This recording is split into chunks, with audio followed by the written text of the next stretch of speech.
1755. According to the information I have, the Krath outpost is out here, somewhere. Well, Solent was able to give me a little more than that, but pinning the slugs down has never been an easy job. Doubly so when our scouts aren't able to safely leave the purified mana zone. The colony is still working under a state of complete and total operational security. A single ant being captured is a disaster that demands a total and unrestrained response. I know that it's happened a few times. The Krath are cunning, slippery sods after all, and the colony was forced into extraordinary measures to recover the captive before they were turned. Good planning, risk minimization, and a laundry list of backup plans have prevented the slugs from getting to us so far, but it means that our knowledge of goings-on beyond our territory is thin at best. Of course, my siblings, cunning little sods, have found other ways to gather information. Cultivating pets from 5th stratum monsters is difficult to say the least, but they are incredibly valuable to have. Apparently, a mini-war has broken out between the colony and Krath in the form of pest control, with the slugs desperate to find and annihilate any and all pets that the colony manages to create. On the other hand, the core shapers, with the help of Formo, are racing to innovate, improve, mutate and evolve their pets and keep ahead of the Krath trying to hunt them down. I would have loved to talk to the old sophist, but Solent was really pushy once I came back down. Hopefully soon. Thanks to the Pure Core, I'm able to dedicate way more of my minds to searching and scouting, reading the mana and taking in the lay of the land around me. It's hard to do in the 5th, given that nothing, not even mana sense, is immune from the degrading effect of the stratum. Beyond a certain point, my senses just grow fuzzy, as if the information is being chopped up by interference. Thankfully, that isn't the sense that I'm using to hunt for Krath. I pick my way through the tunnels carefully. One downside to being this large is that it's a little bit more difficult to avoid the most disgusting obstructions. Every now and again I'm forced to push through something that looks like it just came out of a diseased nose, and I'm less than happy about it. I burn myself clean a few times, but I'm trying not to get too fire-happy and alert the Krath to my presence. A futile effort, most likely. They probably spotted me the second I came out of the blue mana. Well, it's fine. Antennae swaying, I read carefully, trying to discern the finest and most tremulous of senses that I have. Krath, after all, don't have much in the way of a gravitational field. If you discover this narrative on Amazon, be aware that it has been stolen.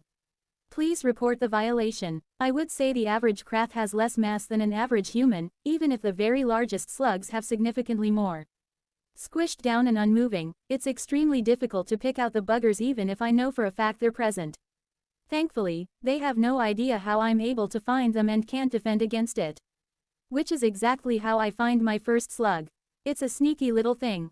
The slightest little quivering of the gravitational waves is the only clue I get, but I home in on it, not wanting to overlook even the smallest clue. On closer examination, there's definitely something there, so I look a little closer, without being obvious about it. When I see nothing with my eyes or any other sense, I get a little more interested. If it were a monster, I would probably see it at the very least. Perhaps I would sense its core. But no, nothing. That alone doesn't mean there's a Krath here. This is the 5th. Monsters here are sneaky, cunning, conniving things. I certainly wouldn't want to be caught by anything that lives here.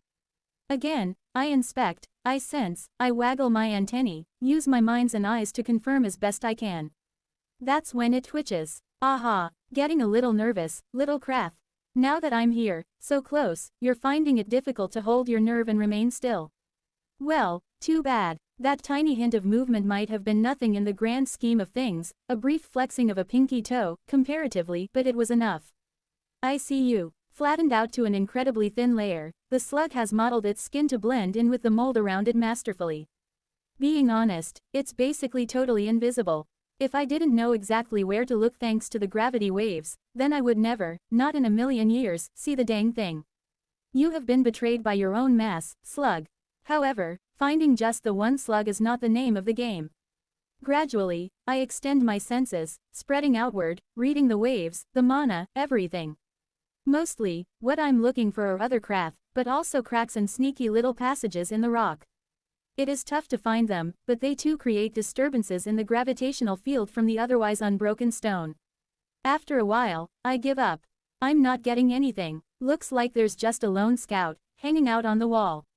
Well, I better deal with it, can't have it running back and reporting what it saw, after all. Deciding to be supremely unsubtle about it, I just reach out with an antenna and poke it. It's decidedly more squishy than a wall should be, so it's obvious that I've found the poor slug. Yet, it doesn't move. So I poke it again. That's when the slug whips around, inflating rapidly before vomiting a stream of radioactive-looking slime, straight at my antennae. Ha! Saw that coming. My antenna is well out of the way before the stream has a chance to hit it, leaving the slug looking up at me. Predictably, it explodes itself rather than get caught. Well, on to the next.